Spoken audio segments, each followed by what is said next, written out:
हिंदी शब्द सागर की भूमिका या उस आप सबसे पहले याद करिए, इस बात को सोचिए, समझिए। क्या इस अध्याय में शुक्ल नमस्कार कक्षा 12 के विद्यार्थियों, हिंदी के इस YouTube चैनल ज्ञान मंदिर साहवा द राजमोहन पर आपका हार्दिक स्वागत है। आज हम कुछ एक ऑब्जेक्टिव प्रश्नों पर चर्चा करने वाले हैं। आचार्य रामचंद्र शुक्ल का जो अध्याय हिंदी साहित्य की पुस्तिका में संकलित किया गया है, कक्षा 12 हिंदी साहित्य के विद्यार्थियों के लिए कक्षा बड़ी महत्वपूर्ण होने वाली है। आचार्य रामचंद्र शुक्ल, प्रेम घन की छाया स्मृति। पहला प्रश्न हमारा क्या है कि प्रेम घन की छाया स्मृति किस विधा की रचना है। प्रश्न क्या है, विधा पूछा है, किस विधा की है। क्या वो कहानी है, बिल्कुल एक कहानी की तरह चलती है, कोई दिक्कत नहीं है। आप सबसे पहले याद करिए, इस बात को सोचिए, समझिए। क्या इस अध्याय में शुक्ल अपनी पुरानी बातों को याद कर रहे हैं ना। याद करना स्मृति, स्मरण कहलाता है। इसलिए ये रचना किस आधार की रचना है, संस्मरण रचना है, पर आधारित रचना है। ठीक है, इसमें कोई दिक्कत नहीं है। अगला प्रश्न देखिए, आचार्य रामचंद्र शुक्ल मिर्जापुर के हाई स्कूल में किस सब्जेक्ट के अध्यापक थे। क्या पढ़ाया करते थे। हिंदी अनिवार्य, हिंदी साहित्य, संस्कृत, चित्रकला, क्या पढ़ाया करते थे। बहुत महत्वपूर्ण प्रश्न हो जाता है, क्योंकि वो क्या पढ़ाया करते थे, चित्रकला। किसके अध्यापक थे वो चित्रकला के अध्यापक बने थे। आचार्य रामचंद्र शुक्ल की कर्मस्थली कौन सा क्षेत्र रहा है। देखो, एक तो होता है जन्मस्थली और एक है कर्मस्थली। कर्मस्थली उसे कहते हैं जहां हमने रहते हुए कार्य किया है, जहां रहते हुए हमने रोजी रोटी कमाई है। वो क्षेत्र क्या कहलाता है, कर्मभूमि कहलाता है। जब ये 1905 में काशी नागरिक प्रचारणी सभा में चले जाते हैं, किस उद्देश्य से चले जाते हैं, हिंदी शब्द सागर, हिंदी शब्द सागर लिखा जा रहा था। मूल काम इनका उनकी उस ग्रंथ की भूमिका लिखना था। ठीक, मूल काम क्या था, इस ग्रंथ की भूमिका लिखना। और इसके निर्माण हेतु ये सहायक संपादक बने थे। किस पद पर गए थे, सहायक संपादक। ठीक है, और यही काशी में रहते हुए ही इनकी क्या हो गई थी, मृत्यु हो गई थी। तो इनकी कर्मस्थली कौन सा स्थान माना गया है, काशी माना गया है। ठीक है, अगला प्रश्न ध्यान करिएगा। हिंदी शब्द सागर की भूमिका या उस ग्रंथ के निर्माण हेतु जब शुक्ल की नियुक्ति हुई तो वो किस पद पर सुशोभित हुए थे। किस पद को सुशोभित कर रहे थे, किस पद पर वो आसीन हुए थे। तो वो पद अभी हमने चर्चा किया था पिछले ही प्रश्न में, सहायक संपादक। सहायक संपादक के रूप में उन्होंने वो कार्य संभाला था।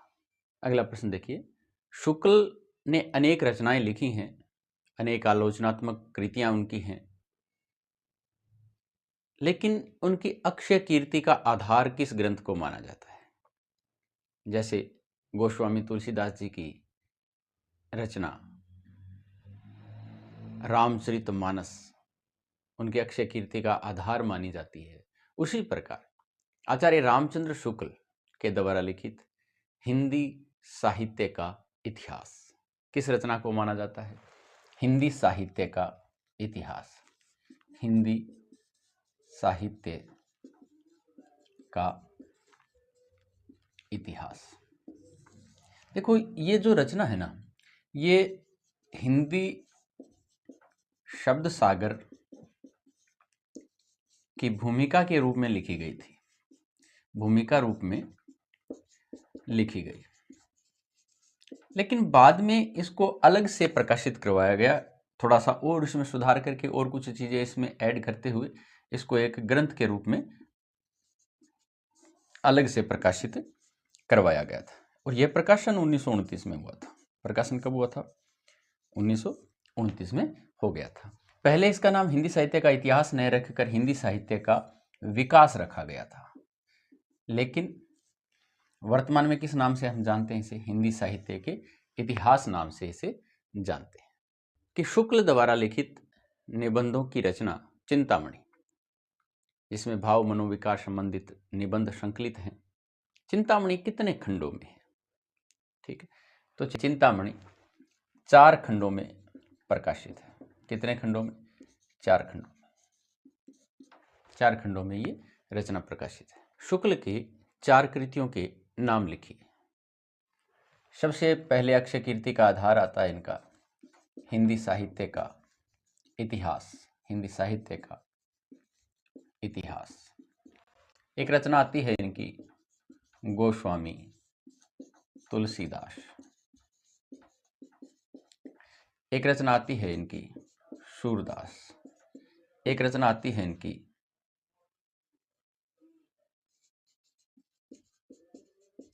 चिंतामणि। कितने खंडों में है?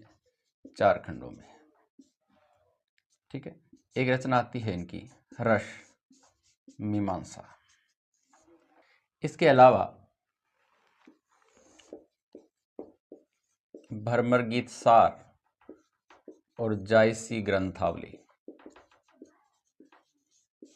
इन दोनों रचनाओं का संपादन भी किया था।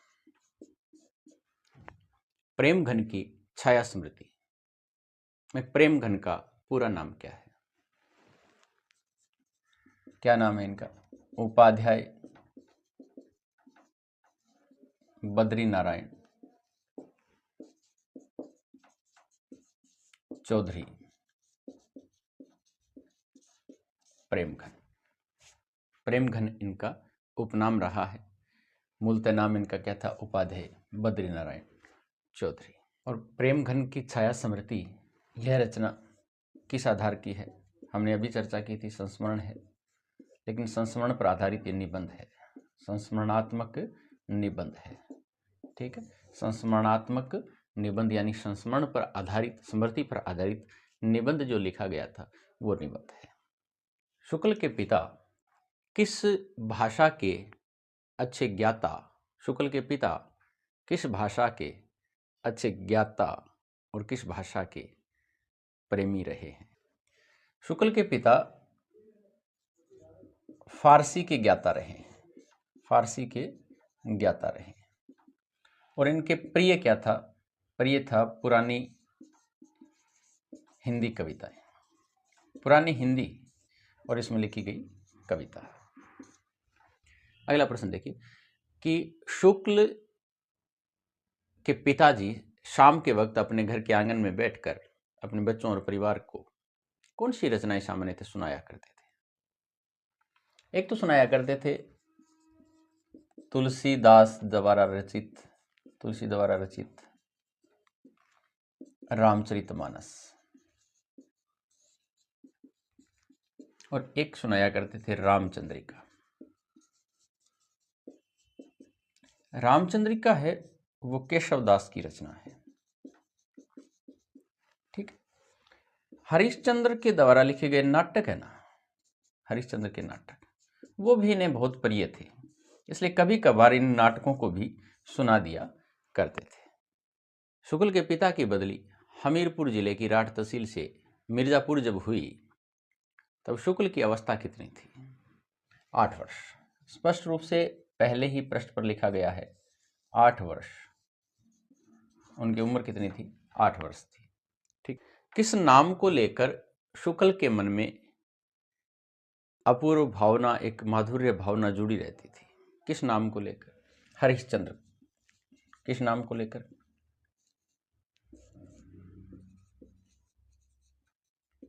हरिश्चंद्र नाम को लेकर। क्यों? क्योंकि एक तो कवि हरिश्चंद्र और एक सत्यवादी राजा हरिश्चंद्र, शुक्ल की जो बाल बुद्धि है वो इन दोनों को एक ही मानती थी। हालांकि ये दोनों ही क्या थे, अलग अलग थे। शुक्ल बचपन में इस नाम को लेकर बड़े प्रभावित थे, क्योंकि शुक्ल घर में ये सुनते रहे हैं हरिश्चंद्र के द्वारा लिखे गए नाटक और एक पात्र राजा, सत्यवादी राजा हरिश्चंद्र। शुक्ल सोचा करते थे कि ये दोनों ही व्यक्ति हैं, वो एक ही हैं। हालांकि ये दोनों व्यक्ति क्या थे, अलग अलग हुआ करते हैं। मिर्जापुर में भारतेंदु के प्रसिद्ध मित्र रहते हैं, जिनका क्या नाम इस पाठ में अंकित किया गया है। देखो, मिर्जापुर में जब मिर्जापुर उनके पिता का ट्रांसफर हो गया था, शुक्ल पिता के साथ मिर्जापुर आ गए थे, तब उन्हें पता चला कि मिर्जापुर में जो भारतेंदु हरिश्चंद्र है ना, भारतेंदु हरिश्चंद्र, उनके एक मित्र रहते हैं और वो मित्र प्रसिद्ध कवि हैं। क्या हैं वो? प्रसिद्ध कवि हैं। और उन कवि का नाम क्या है? प्रेमघन है। प्रेमघन का पूरा नाम क्या है? उपाध्याय बद्रीनारायण चौधरी प्रेमघन। शुक्ल का बड़ा मन हुआ कि यार भारतेंदु जी को तो हम नहीं देख पाए, लेकिन हम उनके मित्र से जरूर संपर्क करेंगे, मिलेंगे, उनके दर्शन के अभिलाषी हो गए। तो वो नाम आता है उपाध्याय बद्रीनारायण चौधरी प्रेमघन। अगला प्रश्न देखिए, आचार्य रामचंद्र शुक्ल का जो साहित्यकार आकार है वो ग्रहण कर रहा था। अंदर का साहित्यकार मन है ना, वो अपना आकार ग्रहण कर रहा था, लेकिन किसके सानिध्य में? किसके सानिध्य में? मुख्यतः यह सानिध्य था भारतेंदु मंडल का। भारतेंदु मंडल। लेकिन भारतेंदु मंडल में अगर किसी एक व्यक्ति विशेष की अगर हम बात करें ना, तो वो नाम आता है प्रेमघन। किसके सानिध्य में? कि प्रेमघन के सानिध्य में। बहुत ही महत्वपूर्ण प्रश्न है, किस उम्र तक पहुंचते पहुंचते शुक्ल को एक अच्छी समवयस्क साहित्यिक मंडली मिल गई थी? किस उम्र में पहुंचते पहुंचते? उत्तर होता है 16 वर्ष। कि लगभग 16 वर्ष की उम्र में जब शुक्ल पहुंचते हैं, उस समय तक उनके जो मित्र थे ना, वो साहित्यिक मित्र बने। उन्हें उनका खुद का एक मंडल तैयार होने लग गया। और इस मंडल में कौन कौन लोग शामिल थे, उसकी हम चर्चा करते हैं अगले प्रश्न। 16 वर्ष की उम्र तक पहुंचते पहुंचते आचार्य रामचंद्र शुक्ल को एक खासा साहित्यिक मंडल अपना तैयार कर लिया। इसमें कौन कौन लोग शामिल थे, अब हमारा ये प्रश्न है। पहले नाम तो आचार्य शुक्ल का ही ले लेना चाहिए हमें, कि आचार्य शुक्ल स्वयं उस मंडल में थे। और कौन था? और थे उसमें काशी प्रसाद जायसवाल, काशी प्रसाद जायसवाल। उसमें थे बद्रीनाथ गौड़। उसमें थे भगवान दास हालना। और उसमें शामिल थे उमाशंकर द्विवेदी। चार नाम हमारी किताब में स्पष्ट दे रखे हैं। हमें थोड़ा सा और ध्यान रखना है कि शुक्ल भी उस मंडल में शामिल थे। तो शुक्ल हो गए, काशी प्रसाद जायसवाल हो गए, बद्रीनाथ गौड़ हो गए, भगवान दास हालना हो गए, उमाशंकर द्विवेदी हो गए। बहुत ही प्यारा प्रश्न है ये। एबेसैदे में एमसीक्यू टाइप में न पूछकर 2 नंबर का प्रश्न ये अलग से पूछा जा सकता है। ठीक, अभी हमने जो चर्चा की कि शुक्ल और शुक्ल का जो साहित्यिक मंडल है, ये लोग किस प्रसिद्ध व्यक्तित्व से बड़े प्रभावित थे, किसका प्रभाव था इन पर? हमारा उत्तर होता है प्रेमघन, जो कि पाठ का मुख्य नाम भी है, शीर्षक भी है पाठ का, प्रेमघन की छाया स्मृति। छाया मतलब उनकी छत्र छाया और वो यादें। शुक्ल, पाठ का नाम ही देखिए, पाठ का नाम क्या है? प्रेमघन की छाया स्मृति। शुक्ल और शुक्ल का जो साहित्यिक मंडल है ना, वो प्रेम घन की छत्र छाया में अपना जीवन आगे बढ़ा रहे हैं। शुक्ल का जो साहित्यकार मन है खुद का, वो भी अब एक विराट आकार ग्रहण कर रहा है और सामान्यतः किसके सानिध्य में ग्रहण कर रहा है? प्रेम घन के सानिध्य में। और उसी की स्मृति पर आधारित लिखा गया है यह निबंध। स्मृति पर लिखा गया है, इसलिए कैसा निबंध है? संस्मरण, संस्मरणात्मक निबंध है। यानी ये अगर विधा का प्रश्न पूछा जाता है ना, तो निश्चित रूप से पाठ के शीर्षक में ही नाम छुपा हुआ है, इसका उत्तर छुपा हुआ है। अगर यह प्रश्न पूछ लिया जाए आपसे कि शुक्ल और शुक्ल का साहित्यिक जो मंडल है वो किसके सानिध्य में अपना साहित्यकार रूप ग्रहण कर रहा है, या किससे वो मंडल ज्यादा प्रभावित है, तो स्पष्ट रूप लिख रखा है ना किससे प्रभावित है, किसकी छत्र छाया में वो पले बड़े हैं, वो है प्रेम घन। तो इन दोनों ही प्रश्नों का उत्तर है वो हमारे पाठ के शीर्षक में है, और निश्चित रूप से इनमें से कोई प्रश्न एक पूछा जाना चाहिए। ये इसलिए पूछा जाना चाहिए कि विद्यार्थी कितना विचार करते हैं बातों पर, इसलिए पूछा जाना चाहिए। अगला प्रश्न देखिए, शुक्ल और शुक्ल के जो ये साहित्यिक मंडल के लोग थे, उनमें आपस में जो बातचीत होती थी वो किस प्रकार की भाषा में होती थी, और कौन सा एक शब्द पर्टिकुलर दिया है हमारी किताब में, पुस्तक में, पाठ में, जिसका जिक्र सामान्यतः उस मंडल में होता था। तो देखिए, लिखने पढ़ने की हिंदी में होती थी बातचीत। किस में होती थी? लिखने पढ़ने की हिंदी में। लिखने पढ़ने की हिंदी कौन सी है भाई? साहित्यिक हिंदी। इसको हम और दूसरे नाम से कैसे जानेंगे? साहित्यिक हिंदी में इनकी वार्तालाप होती थी। और एक शब्द जो अक्सर उनके बीच में चर्चा में रहता था, वो शब्द था निस्संदेह। निस्संदेह, ये शब्द देखिए, आपसे पूछ लिया जाए उनके बीच में कौन सा शब्द बड़ा चर्चित था? निस्संदेह। और इस शब्द से ही जहां शुक्ल का निवास है वो सामान्यतः उर्दू बोलने वालों का मोहल्ला है या कॉलोनी है, उसमें वो रहते हैं। उर्दू सुन सुनकर वहां के लोगों के कान पके हुए थे, इसलिए एकदम शुद्ध साहित्यिक हिंदी, तत्संप्रधान हिंदी जब वो लोग सुना करते थे ना, तो उनको थोड़ा अलग प्रकार का फील होता था, अलग प्रकार से सोचते थे। इसलिए उस मंडली को ही, साहित्यिक मंडली को ही, शुक्ल वाली साहित्यिक मंडली को ही उन उर्दू लोगों ने क्या नाम रख छोड़ा था? निसंदेह मंडली। उस मंडली का नाम ही क्या रख दिया कि यार ये तो निसंदेह, ये कौन लोग हैं कि ये निसंदेह वाले लोग हैं। ठीक है ना? तो ये बहुत अच्छी बात हो जाती है। अगला प्रश्न देखिए, आचार्य रामचंद्र शुक्ल का झुकाव किस प्रकार के साहित्य की ओर था? किस प्रकार का साहित्य? नूतन साहित्य, नूतन हिंदी साहित्य, हिंदी का नूतन साहित्य, हिंदी के नूतन साहित्य की ओर, साहित्य की ओर। किस साहित्य की ओर? नई चीजें पढ़ना, नए लोगों के संपर्क में आना, जैसे भारतीय दो मंडल की रचनाएं पढ़ना, उन लोगों के संपर्क में आना।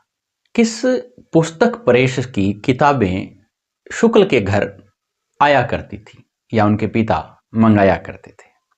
हमारा उत्तर हो जाता है भारत जीवन प्रेस। भारत जीवन प्रेस की किताबें उनके यहां आया करती थी। मंगाता कौन था? शुक्ल के पिता मंगाते थे, शुक्ल के पिताजी मंगाया करते थे। एक और बात, शुक्ल के पिताजी इन किताबों को, ये सामान्यतः किताबें थी ना वो हिंदी भाषा की थी, इन किताबों को छुपा कर रखते थे। क्यों छुपा कर रखते थे? कि शुक्ल का ध्यान कहीं भटक ना जाए। शुक्ल को हिंदी प्रिय है, भी रामचंद्र शुक्ल को हिंदी प्रिय है, इसलिए वो हिंदी की किताबें घर में देखेंगे ना, तो सामान्यतः वो उन किताबों को पढ़ने लग जाएंगे और अपनी सिलेबस की पाठ्यक्रम की किताबों को नहीं पढ़ेंगे। सामान्यतः उस जमाने में अंग्रेजी पढ़ना या फिर अरबी फारसी पढ़ना ये महत्वपूर्ण भाषाएं मानी गई थी। तो वो चाहते थे कि बच्चा फारसी पढ़े, वो चाहते थे कि बच्चा अंग्रेजी पढ़े, ताकि उन्हें सरकारी सर्विस में कोई दिक्कत ना आए। लेकिन शुक्ल का व्यक्तित्व अलग था, इसलिए वो डर था उनके मन में, पिता के मन में, कि यार बच्चे का मन कहीं भटक ना जाए। एक पुस्तकालय खुला था, हिंदी पुस्तकालय। शुक्ल थोड़े बड़े हो गए तो वहां से खुद किताबें लाने लग गए। आपका प्रश्न ये है कि शुक्ल जिस पुस्तकालय से पुस्तकें लाकर पढ़ा करते थे, हिंदी पुस्तकें, वो पुस्तकालय किसने खोला था? आपका उत्तर होता है पंडित केदारनाथ पाठक। बहुत बढ़िया प्रश्न है। केदारनाथ पाठक, पाठक जी का पुस्तकालय है और वहां से शुक्ल किताबें लाया करते थे। और एक दिन क्या हुआ कि शुक्ल के पिताजी ने रामचंद्र शुक्ल को बारात में कहीं काशी भेज दिया। और काशी में भारतेंदु जी का घर है, जहां भारतेंदु जी रहते हैं। भारतेंदु जी का घर कहां पर है? काशी में है। उसी घर से निकलते हुए शुक्ल को दिखे, घूमते घूमते शुक्ल चले गए उस घर के सामने। तो उस घर से केदारनाथ पाठक निकलते दिखे। शुक्ल रोज उस पुस्तकालय में आया जाया करते थे। पंडित जी ने उनको पहचान लिया, बात कर ली। दोनों के बीच में, पंडित केदारनाथ पाठक और आचार्य रामचंद्र शुक्ल, दोनों के बीच में वार्तालाप हुआ। और ये वार्तालाप धीरे धीरे, ये पहली मुलाकात है ना, ये मुलाकात मैत्री में बदल गई। दोनों में मित्रता हो गई। दोनों में क्या हो गई? मित्रता हो गई। तो आपसे प्रश्न बनता है कि भारतेंदु जी का घर कहां पड़ता है? काशी में। साथ में हमें एक बात और ध्यान रखनी चाहिए, प्रेमघन का घर कहां पड़ता है? प्रेमघन जी का, इनका घर मिर्जापुर, हमने पढ़ा ना। ये दोनों चीजें, प्रेमघन जी का मिर्जापुर और भारतेंदु जी का काशी। अगला प्रश्न देखिए, मुझे देखते ही वे वहीं खड़े रहे। ये बात किन के संदर्भ में कही गई है? ये बात आती है काशी से। बात कहां से आती है? काशी से। काशी में शुक्ल कैसे गए थे? बारात में गए थे। और काशी में भारतेंदु जी का है घर। और भारतेंदु जी के घर से कौन निकल रहे हैं? केदारनाथ पाठक। पाठक जी ने किसे पहचान लिया था? शुक्ल को। शुक्ल बारात में गए थे ना, केदारनाथ जी ने शुक्ल को पहचान लिया और पहचान कर वहीं खड़े रहे। वे वहीं खड़े रहे। शुक्ल लिखते हैं कि कौन खड़े रहे? केदारनाथ पाठक वहीं खड़े रहे। शुक्ल गए होंगे उनके पास, बातचीत हुई होगी और यही बातचीत आगे जाकर मित्रता में कन्वर्ट हुई है। अगला प्रश्न देखिए, शुक्ल किस मकान को बड़ी कुतूहल, बड़े आश्चर्य से देखते रहे? मन डूब गया उसी दृश्य में। किस घर की ओर? सोचिए। या दो घरों का जिक्र आया है। एक तो घर है भारतेंदु जी का, जो काशी में पड़ता है। एक जिक्र आया है प्रेमघन जी का, जो मिर्जापुर में पड़ता है। ये जो कथन है ना, ये इस घर से संबंधित है, भारतेंदु जी के घर से संबंधित है। अगला प्रश्न देखिए, अब मेरा उनके यहां जाना एक लेखक की हैसियत से होता था। यह बात किसने किसके संदर्भ में कही है? यह बात आचार्य शुक्ल कहते हैं। आचार्य शुक्ल कहते हैं कि मेरा जाना किस हैसियत से होने लगा? लेखक की हैसियत से। किनके घर जाना? प्रेमघन जी के। प्रेमघन जी के घर। कि मैं अब प्रेमघन जी के घर है ना, वो एक लेखक की हैसियत से अपने आप को लेखक मानने लगे। इस पाठ में पुरानी चीज और पुरातत्व किसे कहा गया है? किसके संदर्भ में कहा गया है? पुरानी चीज अथवा पुरातत्व किसके संदर्भ में कहा गया है? उत्तर होता है हमारा प्रेमघन जी के संदर्भ में, प्रेमघन जी के संदर्भ में ये बात कही गई है। एक बात और, अभी हमने लेखक बड़े आश्चर्य बड़े कुतूहल से उस घर को देखते रहे हैं, ऐसी एक और पंक्ति इस पाठ में आती है। कैसी पंक्ति कि उनकी दृष्टि में बड़ा कुतूहल और बड़ा आश्चर्य रहता था। यह बात किसके संदर्भ में, किनकी दृष्टि की बात हुई है? प्रेमघन की दृष्टि में। दोनों चीजें महत्वपूर्ण है। एक अच्छा प्रश्न, थोड़ा सा बड़ा है, आपको जानना चाहिए। प्रेमघन जी के व्यक्तित्व के बारे में आपको कुछ टिप्पणी करनी है। प्रेमघन जी एक भारतीय रईस व्यक्ति रहे हैं। एक बच्चा पान की तस्तरी लेकर उनके पीछे पीछे घुमा करता है। बात की कांट छांट तो बस पूछो ही मत। हर बात को कहने का जो तरीका है ना, वो विलक्षण है, विलक्षण वक्रता लिए हुए है। उनकी बातें विलक्षण वक्रता लिए होती हैं। हर किसी से वो बात करते समय एक तकिया कलाम उनका चलता है। क्यों साहब? बार बार जब किसी शब्द को हम हमारे लहजे में बोलते हैं ना, तो वो उसका तकिया कलाम हो जाता है। तो कौन सा तकिया कलाम चलता है? क्यों साहब? नौकरों तक से उनका जो संवाद है ना, वो देखने लायक होता है। होली हो, वसंत का कोई उत्सव हो, अन्य कोई तीज त्योहार आ जाए, नाच राग सब होता है। किनके घर में? रईसों के घर में। और रईस कौन है यहाँ पर? प्रेमघन। तो ये सब किनके घर में हो रहा है? प्रेमघन के घर में। बहुत ही महत्वपूर्ण प्रश्न। मिर्जापुर में ही एक बहुत ही पुरानी परिपाटी के कवि रहते हैं। उन कवि महोदय का क्या नाम है? हमारा उत्तर होता है वामनाचार्य गिरी। वामनाचार्य गिरी ये एक कविता लिख रहे थे। कविता एक छंद होता है, कविता छंद लिख रहे थे। उसका एक चरण पूरा नहीं हो रहा था, एक चरण रह गया था। और एक दिन प्रेमघन जी के घर के आगे से गुजरे और प्रेमघन जी वहां कंधों तक बाल छटकाए हुए खड़े थे। तो तुरंत ही एक कविता ललकारा, कंधा टेके खड़ी जैसे नारी मुगलाने की। और ये पंक्ति जैसे ही कही और कविता पूरा हुआ। तो कंधा टेके खड़ी जैसे नारी मुगलाने की, ये बात किस पर कही गई है? ये कही गई है प्रेमघन जी। ये कविता किस पर लिखा जा रहा था? प्रेमघन जी पर। कौन लिख रहे थे? वामनाचार्य गिरी। कहां के रहने वाले हैं? मिर्जापुर के। मिर्जापुर में बहुत ही पुरानी परिपाटी के एक महत्वपूर्ण कवि है।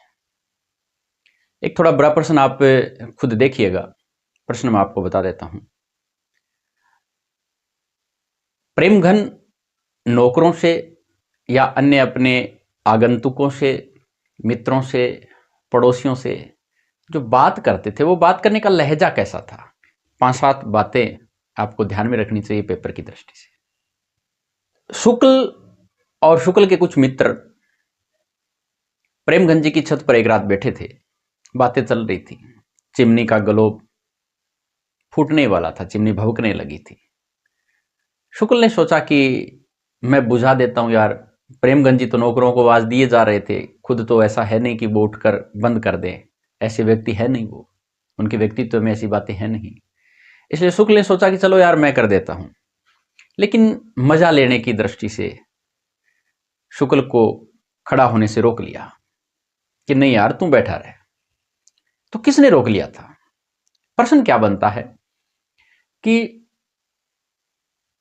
बत्ती बुझाने या लैंप बुझाने, बत्ती गिराने के लिए शुक्ल जब उठने ही वाले थे, हाथ बढ़ाने ही वाले थे, तो शुक्ल का हाथ किसने पकड़ लिया? किसने रोक लिया?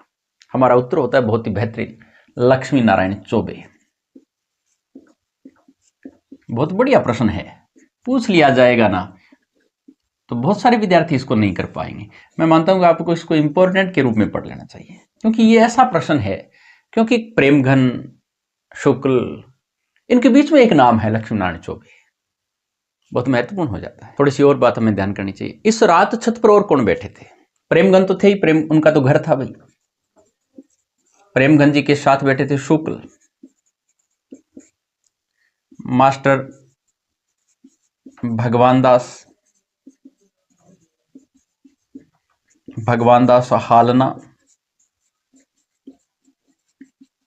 हालना और बैठे थे लक्ष्मी नारायण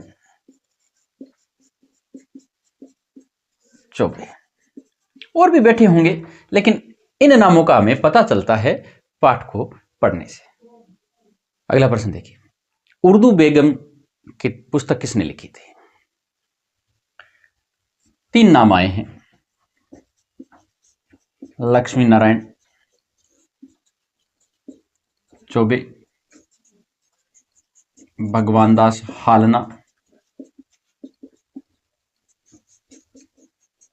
भगवान दास मास्टर। उर्दू बेगम पुस्तक लिखी थी, और इस पुस्तक का जो विषय है ना, वो है उर्दू की उत्पत्ति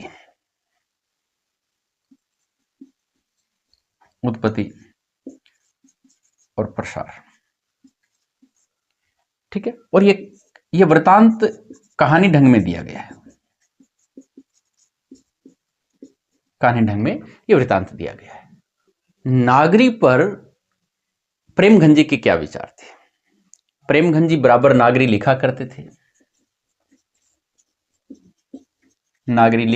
थे, और उनका कहना था कि नागरी है वो नागर अपभ्रंश से विकसित है और ये शिष्ट लोगों की भाषा है।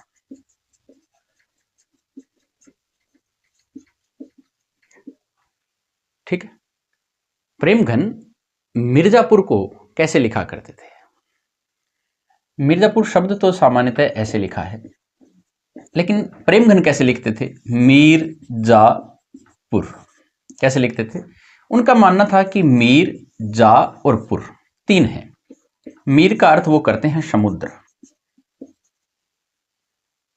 समुद्र, जा का अर्थ करते हैं पुत्री, समुद्र की पुत्री का अर्थ करते हैं वो लक्ष्मी, और आगे जोड़ते हैं पुर, लक्ष्मी। यानी मिर्जापुर न लिखकर वो क्या लिखते हैं? वो लिखते हैं मीर-जा-पुर, और उसका अर्थ करते हैं लक्ष्मीपुर। तो ये थी एमसीक्यू टाइप प्रश्नों को लेकर एक लंबी श्रृंखला। निश्चित रूप से बड़े महत्वपूर्ण प्रश्न, 1 या 2 प्रश्न आपको पूछे जाएंगे। 10-20 मिनट का टाइम निकालकर आप इस वीडियो को देख लीजिए। अगर पुस्तक आपने पढ़ ली है और अच्छे से आपको ये पाठ आता है तो फिर वीडियो आप स्किप कर सकते हैं।